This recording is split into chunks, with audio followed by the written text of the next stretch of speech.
అమలు కాదు. 100% గ్యారంటీ. కానీ ఆరోగ్యశ్రీ కూడా అమలు అవుతుందంటారా ప్రజల్లో? ఆరోగ్యశ్రీ అనేది లేదు వాస్తవంగా.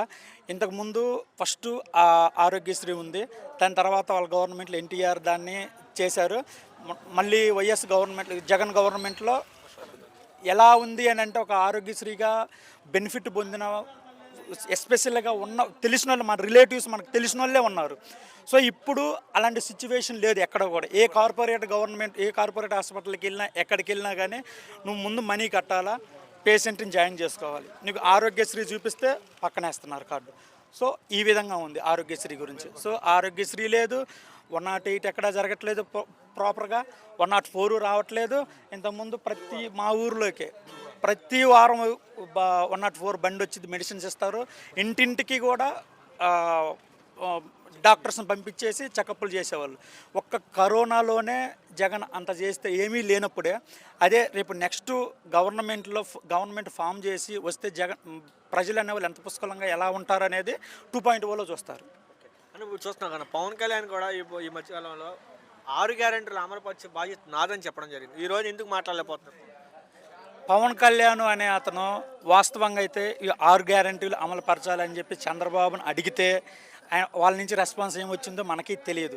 వాస్తవంగా అయితే నా నా ఒపీనియన్ అయితే పవన్ అనే అతను చంద్రబాబు నాయుడిని ఈ 6 హామీల గురించి అడగట్లేదు అని అంటే దానికి రీజన్ ఏంటంటే ఈయన కావాల్సింది ఏదో ఉంది. సో, ఆ విధంగా వాళ్ళు బ్యాలెన్స్ చేసుకుంటూ వెళ్తున్నారు తప్పితే ప్రజలను పట్టించుకునే ఉద్దేశం అయితే లేదు వాస్తవంగా. అది పవన్ కళ్యాణ్ ఇప్పుడు కాదు కదా, నెక్స్ట్ ఇయర్ కూడా నెక్స్ట్ 15 ఇయర్స్ వాళ్ళు కలిసి ఉండాలని చెప్పి అన్నది వాస్తవమే. నెక్స్ట్ 15 ఇయర్స్ కూడా సేమ్ ఇలాగే కంటిన్యూ చేస్తారు తప్పితే పవన్ కళ్యాణ్ ఏ ఒక్కటి కూడా నోరు తెరిచి అడగరు, వాళ్ళు చెయ్యరు.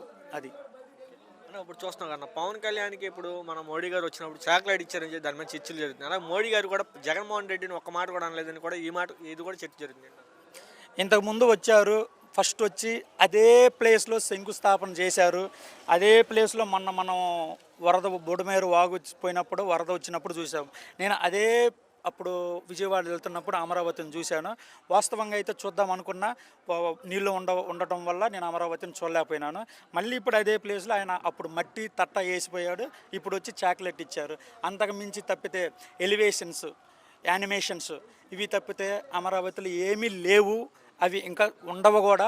ఒక్కటి అమరావతిలో జరగబోయేది ఏంటంటే 5 ఎకరాల్లో చంద్రబాబు ఇల్లు కంటిన్యూస్గా కడుతుంటాడు.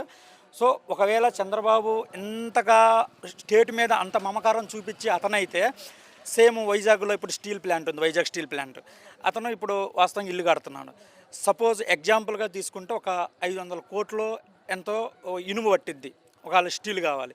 సో, ఈ స్టీల్ని అక్కడి నుంచే వైజాగ్ నుంచి మన స్టేట్ నుంచే కొనుగోలు చేస్తే మన స్టేట్కి ఎంత లాభం వస్తుంది, ఆ ఇన్కమ్ మనకి ఎలా యూజ్ అవుతుంది అనేది కనుక అతను ఆలోచిస్తే అతని పరిపాలన వేరేగా ఉంటుంది. కానీ అతను ఆలోచించేది అది కాదు. అతను బాగుండాలి, అతని ఫ్యామిలీ బాగుండాలి, అమరావతి బాగుండాలి, అంతకు మించి తప్పితే స్టేటు లేదు, స్టేటు ప్రజలు లేదు. ఈ విధంగా చంద్రబాబు గవర్నమెంట్ నడుస్తుంది ప్రజెంట్. అంటే మద్యం పాలసీ కూడా అమలు పరిచారు చూసారు కానీ ఎలా ఉందంటారు ఈ మద్యం పాలసీ సూపర్గా ఉందన్న వాస్తవంగా అయితే. ఎందుకో నేను చెప్తాను. ఇంతకుముందు జగన్ గవర్నమెంట్లో ఒక క్వార్టర్ మందు తాగటానికి చుట్టూ ఊర్లన్నీ తిరిగేవాళ్ళు. ఎక్కడుండిద్దో మందు తెలియక, ఎక్కడ దొరకదు. ఎందుకు అని అంటే ఆ విధంగా ఆయన అధికారిని అలర్ట్ చేసిండు. ఎక్కడైనా దొరికితే కంప్లైంట్లు ఇస్తే కేసులు పెట్టిండు, చేశారు. ఇప్పుడు ఈ గవర్నమెంట్లో అడుగడుక్కి క్వార్టర్ దొరికిద్ది, అడుగడుక్కి సీసా దొరికిద్ది. ఇప్పుడు 24 అవర్స్ మందు సీసా ఉంది. ఎంతెందుకు మొన్న ఈస్ట్ వెస్ట్లో ఒక చోట ఇలాగే లేడీస్ వెళ్ళి కంప్లైంట్ ఇచ్చారు, మా ఇళ్ళ సందున వైన్ షాప్ ఉంది, ఇలాగ మాకు చాలా ఇబ్బందిగా అవుతుంది అది అంటే విఆర్ఓ వెళ్ళి వాళ్ళని బెదిరించారు. మీరు ఇక్కడ మాట్లాడాల్సిన అవసరం లేదు, మేము ఆల్రెడీ మాకు రైట్స్ ఉన్నాయి, మేము పెట్టాము, 100 డిస్టెన్స్లోనే మెయింటైన్ చేస్తున్నాము, గవర్నమెంట్ హాస్పిటల్ లేదు, స్కూల్ లేదు, ఈ విధంగానే మేము ప్రాపర్గా పెట్టామని చెప్పేసి వాళ్ళు చెప్పుకొచ్చారు. బట్ యాక్చువల్గా అయితే స్కూలు ఉంది, నడి సెంటర్లో పెట్టి ఇలా ప్రజలకు ఇబ్బంది అవుతుంది అని చెప్పి వాళ్ళు విచ్చలవిడిగా చేస్తున్నారని చెప్పారు. బట్ అది కూడా పట్టించుకోకుండా వాళ్ళు ఆ విధంగా నడుపుతున్నారంటే మద్యం ఇప్పుడు ఈ రోజుల్లో మనం చెప్పాల్సిన అవసరం లేదు. ఈ గవర్నమెంట్లో ఎక్కడికి వెళ్ళినా పుష్కలంగా క్వార్టర్కి 10 క్వార్టర్లు దొరుకుతుంది. ఇప్పుడు తాగేవాడికి తాగినంత. ఈరోజు జనాలకు కావాల్సింది కూడా మందే. ఇప్పుడున్న జనరేషన్లో మందు తాగుతున్నారు, ముందే కావాలి, పొలం పని లేదు, రేట్లు అవసరం లేదు, ఇంకేమీ అవసరం లేదు. చంద్రబాబు కావాల్సింది కూడా ప్రజలు ఎలా ఉంటేనే చంద్రబాబు పరిపాలన సాగిద్ది. మందు తాగుతూ ఉంటేనే చంద్రబాబుకు కూడా ఆనందం.